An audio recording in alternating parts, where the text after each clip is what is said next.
सभी शिक्षक साथियों का स्वागत है आपके अपने YouTube चैनल टीचर अपडेट 247 पे। दोस्तों, ये वीडियो जो होगा बहुत ही इंटरेस्टिंग और हंसाने वाला होगा। ये मैं आपको भरोसा दिलाता हूँ, क्योंकि ऐसे ऐसे कुछ चुनिंदा महापुरुष लोग जो है वो शिक्षा विभाग में आ गए हैं, जिनकी बातों को जब आप गौर से देखेंगे, सुनेंगे और उनके शब्दों पे अमल करेंगे तो पता चलेगा कि किस तरह का पेडागोजिकल इनका नॉलेज है और किस तरह के ये साइकोलॉजिकल थॉट को लेके आते हैं।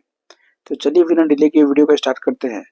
देखिए, ये जो लेटर आप देख पा रहे हैं, जिला शिक्षा और प्रशिक्षण संस्थान डाइट शेखपुरा के द्वारा ये निर्गत पत्र है और ये एक्चुअल में एक स्पष्टीकरण का पत्र है, मैं आपको बता दूं। और वो स्पष्टीकरण किस चीज को लेकर के, पहले वो समझ लीजिए। हुआ क्या था कि जिला शिक्षा एवं प्रशिक्षण संस्थान डाइट शेखपुरा में जैसे टीचर्स का जो ट्रेनिंग होता है, तो उसी ट्रेनिंग के लिस्ट में बहुत सारे टीचर का नाम आता है। उसी में से एक टीचर है, ये यहाँ पे आप देख सकते हैं, अजय कुमार सिंह, जो 6 to 8 के टीचर है, यूएमएस बालक देव, ब्लॉक अड़ीबिघा और डिस्ट्रिक्ट शेखपुरा।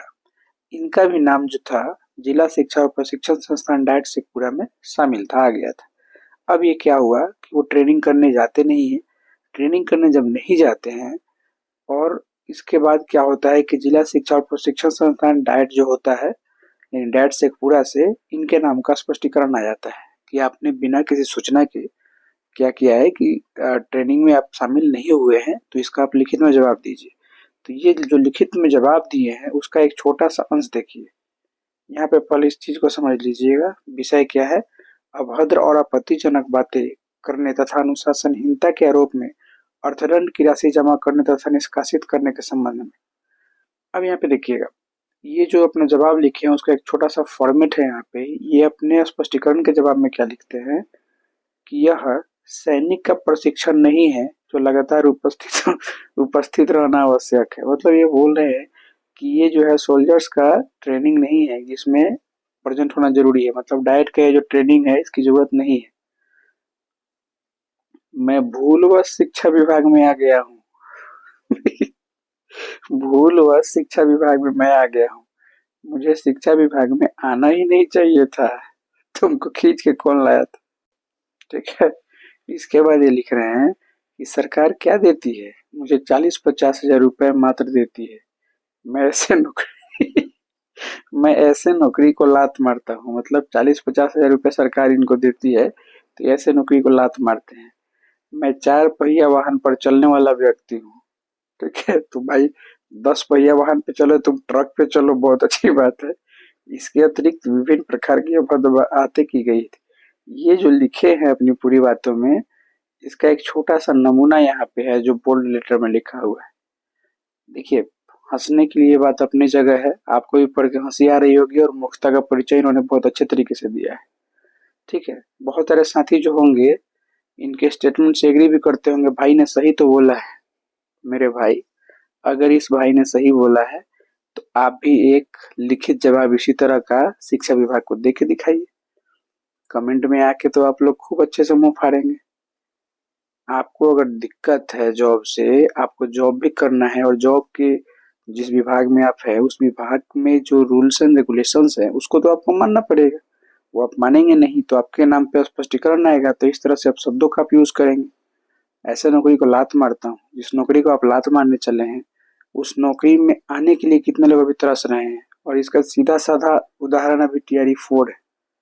TRE 4 के जो शिक्षक साथी है, इन बेचारों को नोटिफिकेशन नहीं दिया जा रहा है। हो सकता है आप अमीर घर घराने के बहुत मतलब सुलझे हुए एक व्यक्तित्व के आप एक टीचर हो सकते हैं, एक इंसान हो सकते हैं कि आपके बाप दादा के पास बहुत ज्यादा संपत्ति हो, प्रॉपर्टी की आपके पास कोई कमी नहीं होगी। इस बात को मैं मान सकता हूँ, क्योंकि इस तरह की बातें जो आप लिखते हैं इसमें सिर्फ दो ही चीजों का परिचय आता है।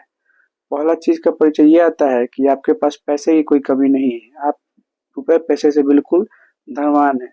और दूसरा जो है, आप साइको हैं, पागल हैं। सीधे तौर पे मैं बोल रहा हूँ। या तो आपको इस जॉब की परवाह नहीं है, आपके पास पैसे की कमी नहीं है, या फिर आप मेंटली थोड़ा से खिसके हुए हैं। तो दोस्तों, इस तरह की बातों से आप सब बचे, ये एक सुझाव था। यहाँ पे देखिए, अब इनको अर्थदंड लगाया जाएगा। पैसे भी इनसे किए जाएंगे। दूसरा जो होगा क्या होगा कि निष्कासित करने की बातें की गई है। लेकिन सेकंड ये जो न्यूज़ है ये सभी टीचर्स के लिए बहुत ज़रूरी और ख़ास है। सभी कोटि के शिक्षक के लिए अत्यंत आवश्यक सूचना है। सभी प्रधानाध्यापक खुद और अपने शिक्षकों को सावधान कर दें। सभी एचएम और एचएम इंचार्ज अपने और अपने टीचर्स को जो है वो अलर्ट कर दे। किस चीज़ के लिए? बात कुछ खास नहीं है लेकिन बात बहुत भी खास है कि स्कूल में अटेंडेंस 9:30 से पहले इन और 4 बजे के बाद आउट करें। मतलब सीधा सा है कि 9 यानी 9:30 से जस्ट पहले आपको स्कूल इन कर लेना है अटेंडेंस में और 4 बजे के बाद ही आपको आउट करना है। कारण क्या है? नहीं तो वेतन कटवाने के लिए तैयार है। अब ऐसा नहीं है कि लिख दिया गया ऐसे ही, इसका कोई तुक नहीं बनता है। ये दिखा रहा हूँ मैं आपको, देखिए। सचिवालय से ऑनलाइन हाजिरी की कड़ी मॉनिटरिंग के लिए सभी जिला शिक्षा पदाधिकारी को सख्त आदेश दिया गया है।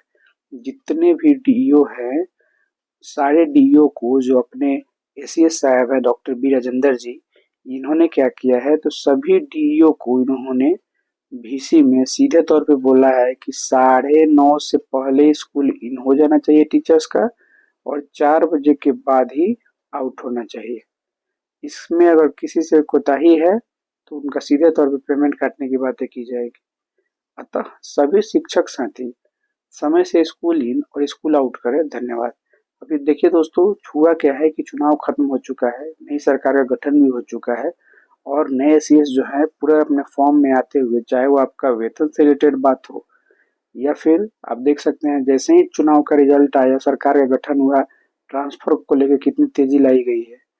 एरियर को लेकर आदेश दे दिया गया है कि एरियर जो होगा वो हर हाल में आपको जमा, मतलब इस साल के अंत तक सभी टीचर्स का पेंडिंग जो एरियर है उसको दे देना है।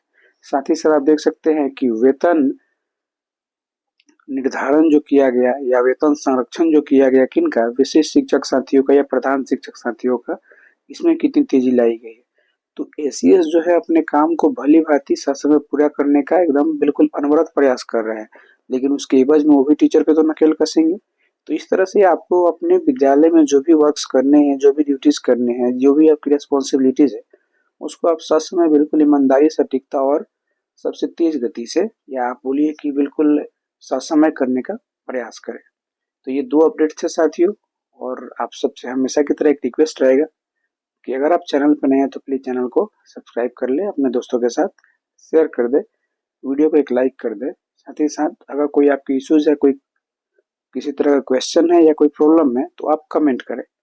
आपके सभी कमेंट का व्यक्तिगत तौर पे जवाब दिया जाएगा। तो इस उम्मीद के साथ आप चैनल को सब्सक्राइब करेंगे, वीडियो को लाइक करेंगे, अपने दोस्तों के साथ शेयर करेंगे और कमेंट भी करेंगे। मिलते हैं नेक्स्ट वीडियो में, तब तक अपना ख्याल रखें। Thank you so much.